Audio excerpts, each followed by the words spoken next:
வணக்கம், பாலச்சந்திரன் பேசுகிறேன். நான் முந்தைய ஒரு தடவை சொல்லியிருந்தேன், இந்த நாட்டுப்புற பாடல்கள் எல்லாமே நமக்கு கிடைச்சது ஏறக்குறைய வெள்ளைக்காரன் ஆட்சி வந்துச்சே, அதுக்கப்புறம் மக்கள் பாடின பாடல்கள் தான் நமக்கு ஏறக்குறைய. அதுக்கு முன்னாடி சில இது வந்திருக்கு. முந்தைய ஒரு வாரம் ஒன்று சொல்லியிருக்கேன், கம்பர் எப்படி தடுமாறிட்டாரு, இந்த வயல்வெளியில ஏத்தம் இறைச்சிக்கிட்டு இருந்த ஒரு பாடின ஒரு பாட்டு. அந்த பாட்டை கேட்டுக்கிட்டே இருந்தார். அந்த கடைசியில சூரியன் அஸ்தமிக்கிற சமயத்தில் அவர் ஒரு வரி சொன்னார், மூங்கில் இலை மேலே தூங்கு பனி நீரேன்னு சொன்னார். ஏன்னா அந்த டியூஸ் ஆஃப் இது அந்த ஃப்ரோசன் மாதிரி விழும்.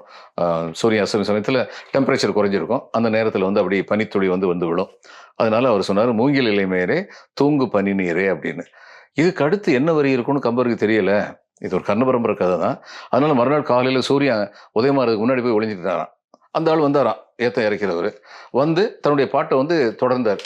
அந்த வரி என்ன சொன்னாரு, தூங்கு பனி நீரை வாங்கு கதிரோனே அப்படின்னு பாடினாரு. இந்த மாதிரி சிற்சில செய்திகள் நமக்கு கிடைச்சிருக்க ஒழிய, நம்ம நாட்டுப்புற பாடல்கிறத தொகுத்து எழுத்து வானமாமலை அவர்களுக்கு நம்முடைய தமிழகம் ரொம்ப கடன்பட்டிருக்கு.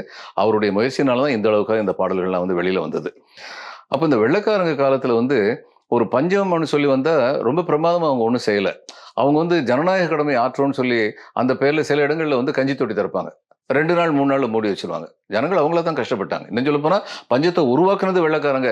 செகண்ட் வேர்ல்டு வார் சமயத்தில் சோல்ஜர்ஸுக்கு இப்போ இது வேணும், தானியம் வேணும்னு சொல்லிட்டு சர்ச்சில் மக்கள் மத்தியில் இருந்த தானியத்தெல்லாம் எடுத்துட்டு போயிட்டார். வங்கத்தில் அவ்வளவு பெரிய பஞ்சம் அத்தனை ஆயிரம் மக்கள் மடிந்து விழுந்ததற்கு காரணம் சர்ச்சில் என்கிற கல்லஞ்சுக்கார கொடுங்கோலன் தான். இதுதான் உண்மை. அவரை வெளியில எல்லாமே பேசலாம், ரொம்ப பெரிய இவர் இந்த நாட்டில் அவர் கொடுமை தான் பண்ணார். அந்த மாதிரி தான் வெள்ளைக்காரர்கள் ஆட்சி நடந்துகிட்டு இருந்தது. அப்போ இந்த பஞ்சம் வந்தபோது என்ன செய்ய முடியும்? அரசு உதவி கிடையாது. தங்களுக்கு தாங்களே புலம்புறதை தவிர ஒரு வழி இல்லை. அவங்களுடைய புலம்பலை கேட்கும்போது எதையெல்லாம் விற்றாங்க, ஆடு மாடு காதுல கையில இருந்த நகை எல்லாத்தையுமே விற்று நாங்கள் கஷ்டப்பட்டோமே அப்படின்னு சொல்லி பாடுற அந்த பாட்டு நம்ம நெஞ்ச உருக்கும்.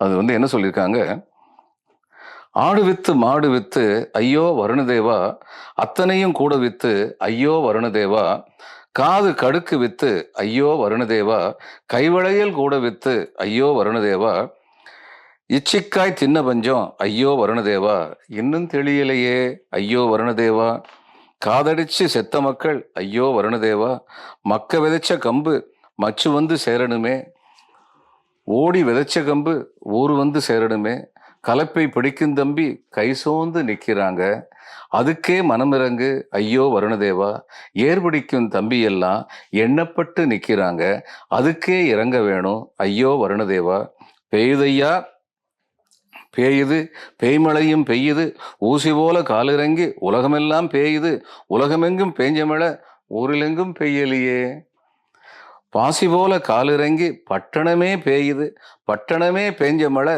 பட்டியல பேயலையே, துட்டு போல மின்னி சீமையெங்கும் பேயுது, சீமையெங்கும் பேஞ்ச மழை செல்ல மழை வேணும் ஐயா அப்படின்னு சொல்லி பாடுற மாதிரி இருக்கு. யாருடைய நெஞ்சையும் உலுக்கி விடும் இந்த சோகப்பாடல். அவங்களுடைய உள்ளத்து சோகம் எல்லாமே தங்களுடைய வார்த்தைகளில் கூட்டி நின்று பாடின பாடல் அப்படிங்கிறத பார்க்கும் பொழுது, இன்னைக்கு நம்ம பல விஷயத்தை டேக்கன் ஃபார் கிராண்டடாக எடுத்துக்கிறோம். நம்ம இன்னைக்கு ஒரு வெல்ஃபேர் ஸ்டேட் இருக்கு, ஏழைகளுக்கெல்லாம் இவ்வளவு தானியம் கொடுக்குறாங்க, ரேஷனில் கொடுக்குறாங்க. அது தவிர மாணவர்களுக்கு இதுல இருந்து ஆரம்பிச்சு ஸ்லேட்ல இருந்து ஆரம்பிச்சு புஸ்தகம் நோட்டு எல்லாமே ஃப்ரீயாக கொடுக்குறாங்க. பள்ளிக்கூடம் வரைக்கும் ஃபீஸ் ஃப்ரீயாக இருக்கு. இது தமிழ்நாட்டில் ஒரு 100 வருஷமா இப்படிப்பட்ட வெல்ஃபேர் ஸ்டேட் நடந்திருக்கு, நம்மளுடைய தவ பயன். ஆனா அந்த காலத்துல எப்படி இருந்தாங்க அப்படிங்கிறத இதையெல்லாம் பார்க்கும்போது தான் எங்கே இருந்தோம் இன்று எங்கே இருக்கிறோம் அப்படிங்கிறத நம்ம தெரிஞ்சுக்க முடியும் என்று சொல்லி இந்த நாளை இத்துடன் முடித்துக் கொள்வோம். இனியும் தொடர்வோம். நன்றி, வணக்கம்.